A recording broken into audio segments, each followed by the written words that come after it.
Hello दोस्तों, स्वागत है आपका मूवीज कॉर्नर में। आज मैं आपको कोई मूवी की कहानी नहीं बल्कि एक रियल स्टोरी सुनाने जा रहा हूँ। एक जॉइंट फैमिली जिसमें घर के अंदर 11 सदस्य मौजूद थे, जिन्होंने 1 जुलाई 2018 में खुद को खत्म कर लिया। जिसमें से 10 लोगों ने खुद की फांसी लगा के हत्या कर ली। उनमें से एक इंसान को स्ट्रैंगल करके मार दिया गया। आज की इस वीडियो में मैं बुरारी मर्डर केस को अच्छे से एक्सप्लेन करूंगा, ताकि मैं आपको बता सकूं उस घर के बंद दरवाजों के अंदर आखिरकार ऐसा क्या हुआ जिससे पूरा परिवार खत्म हो गया। लेकिन उससे पहले दोस्तों, आपसे एक हम्बल रिक्वेस्ट है।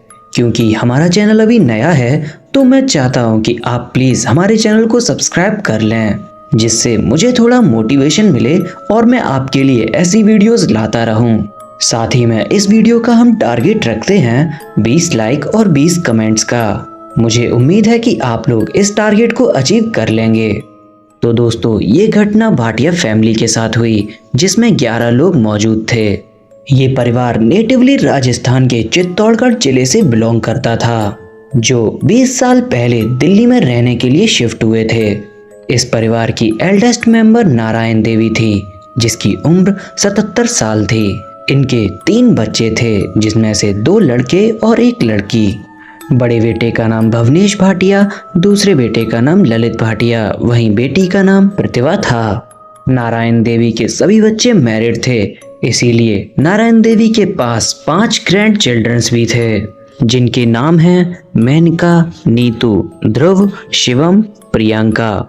यहाँ सबसे ज्यादा दुख की बात यह है कि ध्रुव और शिवम की एज महज 15 साल थी। इस घटना के बारे में हम लोगों को 1 जुलाई को पता चलता है, क्योंकि भावेश ने अपनी शॉप को ओपन नहीं किया था। आस पड़ोस के कस्टमर उनसे दूध खरीदने के लिए उनके पास आया करते थे, पर आज उन्होंने अपनी शॉप को नहीं खोला और इसलिए उनकी दुकान के बाहर कई सारे लोगों की भीड़ जमा हो गई। इन सारी बातों की नज़र उनके पड़ोसियों पर गई, इसलिए वो भाटियास के घर में जाते हैं ताकि वो पूछ सकें कि उनकी दुकान अभी तक ओपन क्यों नहीं हुई। जब वो लोग उनके घर की तरफ जाते हैं तो वो देखते हैं कि उनके घर का दरवाज़ा खुला हुआ था। जैसे ही भाटियास के पड़ोसी उनके घर के अंदर जाते हैं, उन लोगों की आंखें खुली की खुली रह जाती हैं, क्योंकि भाटियास के घर के 10 मेंबर फंदे पे लटके हुए थे और नारायण देवी, जो कि घर की मुख्य सदस्य थे, उन्हें स्ट्रैंगल करके मारा गया था। ये सब देखकर पड़ोसी चौंक जाते हैं, इसलिए वो लोग पुलिस को कॉल करके वहां पर बुला लेते हैं। जब पुलिस वहां पर पहुंचती है तो उन्हें ऐसा लगता है कि जैसे किसी चोर या डकैत ने ऐसा किया है, लेकिन भाटियास के घर में रखा हुआ सामान और पैसा एक भी गायब नहीं था। और यहाँ पर सबसे ज्यादा अजीब बात यह थी कि इस परिवार का पेट डॉग जिंदा था, और अगर बाहर से कोई अजनबी या चोर डाकू घुसता तो वो कुत्ता उस पर जरूर भौंकता। लेकिन रात में पड़ोसियों को ऐसा कुछ नहीं सुनाई दिया। पुलिस यहाँ पर तहकीकात करती है और उन्हें इस घर में एक डायरी मिलती है, जिसमें अजीब किस्म के रिचुअल लिखे थे, और इस डायरी में कई सारी हैंडराइटिंगों से लिखा गया था। यानी इस डायरी को यूज करने वाले कई सारे लोग हैं।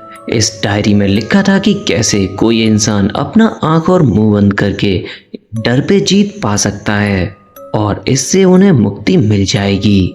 और इस डायरी में यह भी लिखा था कि अगर इस रिचुअल को 11 लोग मिलकर करते हैं तो उनकी जीवन की सारी समस्याएं हल हो जाएंगी और उन्हें मोक्ष की प्राप्ति होगी।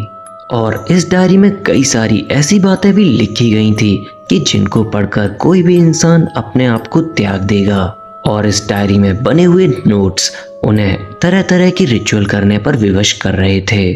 अगर हम लोग इस डायरी को साइड में रखते हैं तो भाटियास के घर में कई सारी बुक्स भी मौजूद थी, जिनमें कई सारे रिचुअल्स के बारे में लिखा था।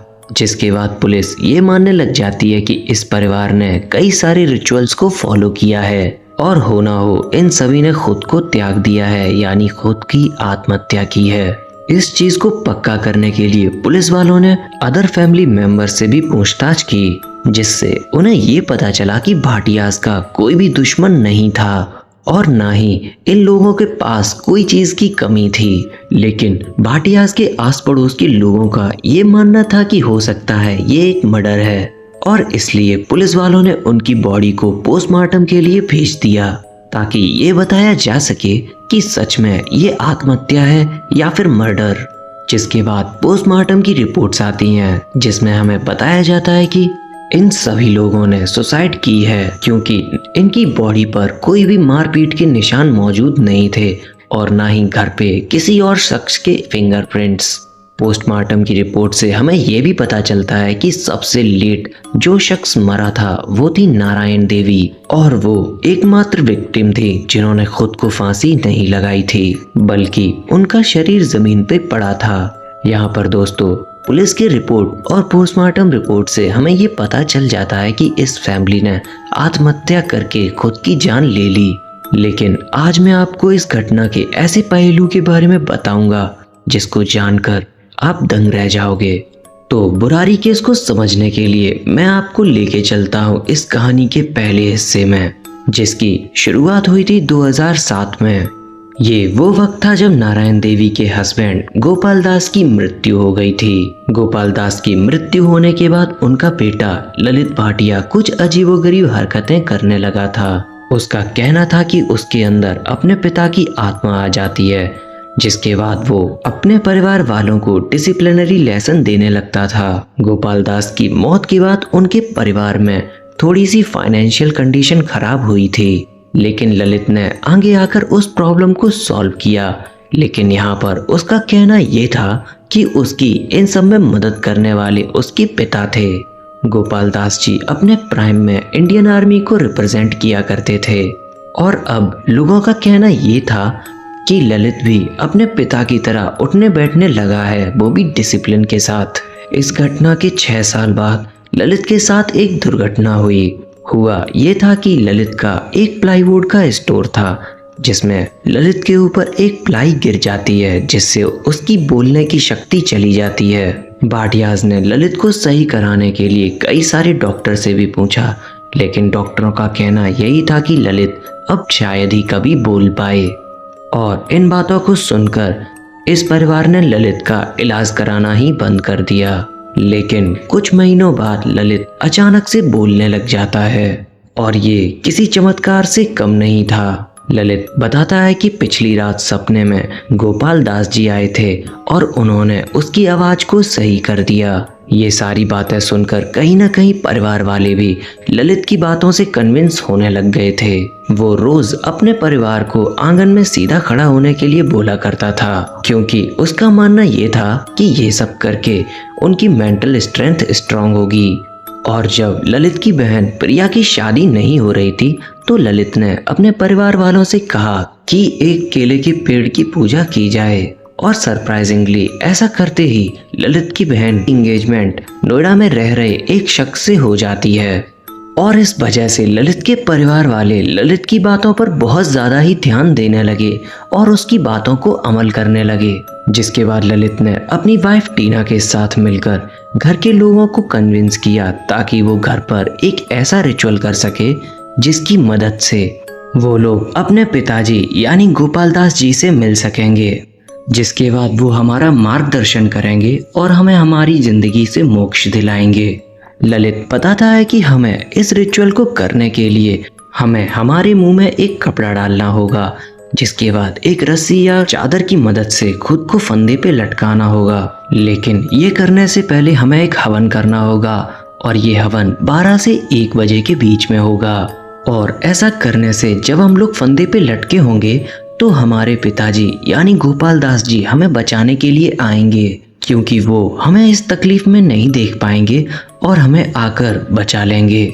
दोस्तों, ये सारी बातें जो मैं आपको बता रहा हूँ वो सारी की सारी डायरी में लिखी हुई है, और उन सभी हैंडराइटिंग में से एक हैंडराइटिंग ललित की भी है जिसमें उसने साफ साफ इस रिचुअल के बारे में लिखा हुआ था। तो उस रात 12 से 1 बजे के बीच में ये लोग हवन करने के बाद बाहर से स्टूल लेकर आए थे, और ये सारी हरकतें कैमरे में रिकॉर्ड हो रही थी। घर में इन सभी लोगों को लग रहा था कि ये लोग मरेंगे नहीं, और इसलिए इन लोगों ने अगले दिन की तैयारी कर ली थी। जैसे फ्रिज में बच्चों के लिए खाना बनाने वाला सामान रख देना, अपने कपड़ों को लॉन्ड्री में दे देना, और बच्चों ने अपने लिए अगले दिन के लिए क्रिकेट मैच भी प्लान कर रखा था। और ये सारी बातें पुलिस को पूछताछ के वक्त पता चल गई थी। ललित ने अपने पूरे परिवार को कन्विंस कर लिया था, जिसके बाद वो सभी के सभी उस रिचुअल में पार्टिसिपेट करते हैं। उन सभी लोगों को लग रहा था कि वो लोग मरने नहीं वाले, क्योंकि उनके पिताजी गोपाल दास जी आकर